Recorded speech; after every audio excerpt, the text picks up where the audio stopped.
Hi friends, நான் உங்கள் ரம்யா பேசுகிறேன். நம்ம இன்னைக்கு வாழைப்பூ ரசம் எப்படி செய்யலான்னு பார்க்கலாம் ஃப்ரெண்ட்ஸ்.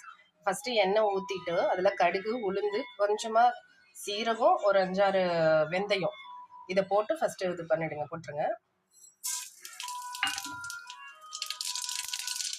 நெக்ஸ்ட்டு ஆனியன், அதுக்கப்புறம் வெங்காயமும் கொஞ்சம் கருவேப்பிலை போட்டு அதை கொஞ்சம் ஃப்ரை பண்ணிடுங்க. கொஞ்சம் அந்த நுனியில் இருக்கும் இல்லைங்களா, கொஞ்சம் பிஞ்சு விதவா அது முத்தின வாழைப்பூ இது போட்டிங்கன்னா அந்த அளவுக்கு டேஸ்ட் இருக்காது. கொஞ்சம் அந்த எண்டில் இருக்கு இல்லைங்களா, அதை போட்டு ஒரு கைப்பிடி போட்டு கொஞ்சம் வதக்கிடுங்க. மிக்சியில் ஒரு 2 நல்ல பழுத்த தக்காளி, ஒரு ஸ்பூன் மிளகு, ஒரு ஸ்பூன் சீரகம், ஒரு 7-8 பல் தோலோட பூண்டு எல்லாத்தையும் போட்டு நல்லா அரைச்சி வச்சுருக்கேன். பேஸ்ட்டை போட்டு ஒரு 2 நிமிஷம் கொஞ்சம் பச்சை வாடை போக வதக்கிடுங்க.